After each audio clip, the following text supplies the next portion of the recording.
Hi friends, it's Mari Clark here for Trinity Stamps. I have a card making process for you today using the absolutely adorable Slimline Bunnies stamp set, and this is the shaker card I'm going to be creating with you today. This is the Slimline Bunnies stamp set, all stamped out. Super adorable. I love all of these little bunnies, including that little guy at the bottom who's doing the dab. How adorable is that? Now I am going to do some really basic Copic coloring here. I'm going to start off with E01. I'm going to use that color to color in each one of the little cheek areas for each of these bunnies. I'm going to use W0 to color in the tummy area on each one of the bunnies as well. And I'm going to only show you a little bit of each one of these sections just because I'm going to do the same thing over and over again because there are obviously a lot of bunnies on this stamped image. It's so sweet. And I love how each of the bunnies has his own or her own little personality. Super cute, and I had so much fun coloring these up. Now you don't have to color absolutely every little area of the bunnies. You can customize them however you'd like. And so what I decided I wanted to do is just do a little blend of kind of some aquas and pinks for kind of like a pastel spring sort of color palette. I'm using that E01 on the inside of each one of the bunny's ears as well. And just doing a single layer of coloring here. I'm not doing a two color blend on any of those areas so far. I'm using RV00, RV02, and RV04 for the pink areas on my card, starting off here on that with that large carrot with the lightest color, and then going in with each of the other two colors to make some shadows and blending those colors out in that way. You'll just see me finishing up that carrot. By the way, carrots don't have to be orange. They can be whatever color you want to make them on your card, since it is your card. So I am going to just have so much fun coloring in this pink carrot, trying to create a little bit of depth with the color at the bottom there. And then I'm just using a tip to tip coloring method to blend that darkest color, the RV04 and the RV02, to get a nice transition between those two colors, finishing up with the RV00, I believe that is, and then I will be moving on to another area. I used BG11, BG13, and BG15 for my different aqua areas here. That's just one of my favorite blue-green blends for sure with my Copic markers. I don't have a ton of Copic markers. I have just a really basic kind of color set, but I feel like I have developed sort of like and collected enough of a set over time that I know the colors that I have quite well and how they work together. So that's what's more important to me than having like every single one of the markers that is in the Copic line. That's probably never going to happen for me, but I do really like just my basic set that I do have. And you can just see that for the most part, I am starting with the lightest color and then putting in a shadow and then blending it out. But like I said, in some of the areas like the C01, I'm not really doing any too much of the more than one color blend at all. Now I'm going to be using one of the Slimline series sets. This one is called Slimline's Series Stitched. It is an absolutely fantastic die set. I would recommend this if you don't have any Slimline dies yet. This is a really great go-to basic Slimline set. It has 4 dies in it and they coordinate beautifully together. So what I did was I took one of the papers from the Slimline patterned paper pad, and it's just this really nice soft blue green, and I used that to cut out that frame using 2 of the dies.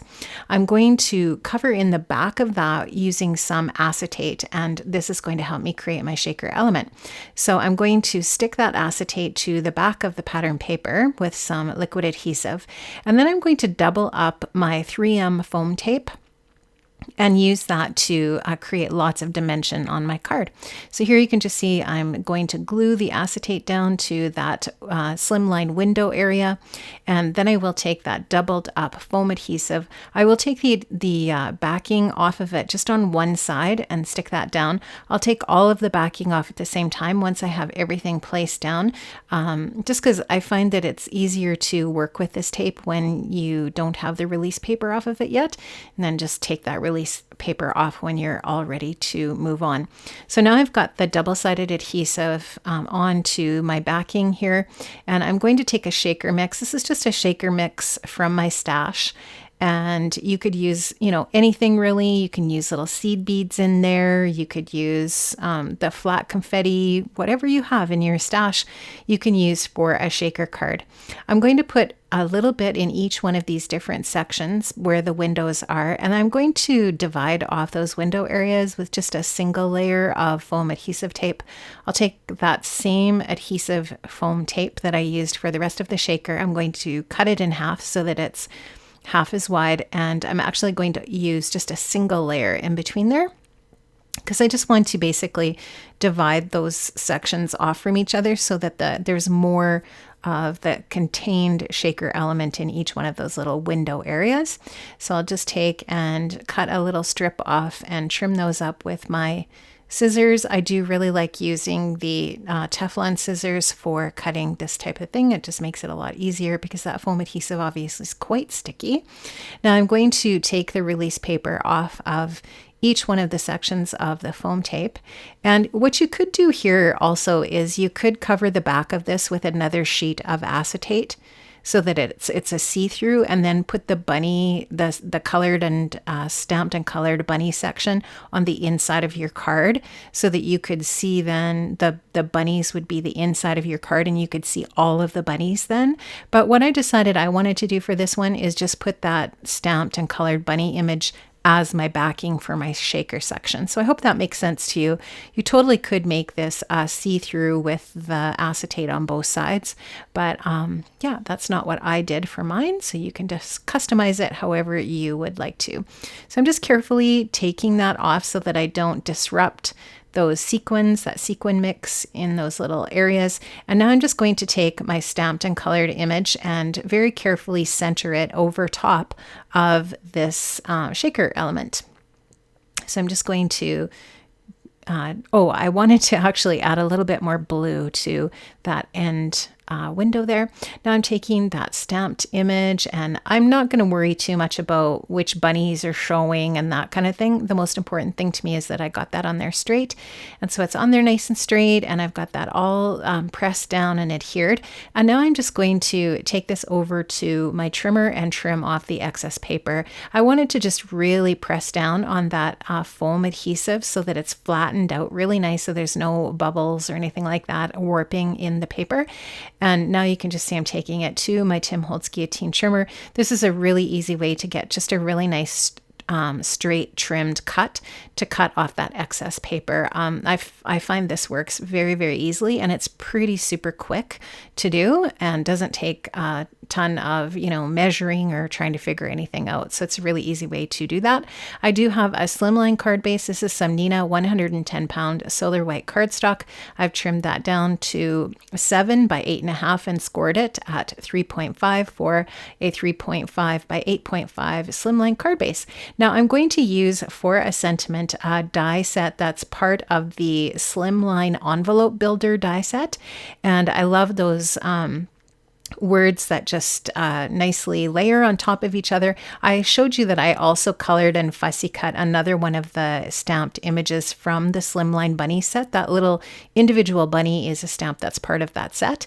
And I cut out the hello word, the scripty part, the top part, from some teal cardstock, and I'm layering it over top of a piece of white cardstock so that you can just see those layers so nicely. And I like how that teal coordinates with the aqua that I've used in the coloring, and then the blues that are in the shaker mix. It just all coordinates nicely, and it also goes nicely with the Slimline pattern paper from Trinity that I used for the front of my shaker card element. Now I'm going to use a little bit of foam adhesive on my hello die cut piece. I will pop that up in that way, give it lots of nice dimension on the front of my card. I will stick that down there, as you can see, just using my tweezers to help me place that. I've also put a little bit of foam adhesive on the back of my sweet little bunny with his little pink carrot. I'm going to give a little bit of sparkle and shine to that carrot with some Nouveau shimmer. And I'm also going to use a white gel pen to add a little highlight here and there to some different areas.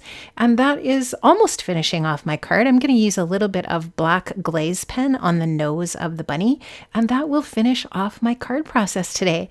I hope you enjoyed this, and I have definitely linked up to all of the different products that I used in this process in the description box below. So make sure that you check that out by clicking the Show More section under the video. Please make sure that you like and subscribe to this video and to this channel.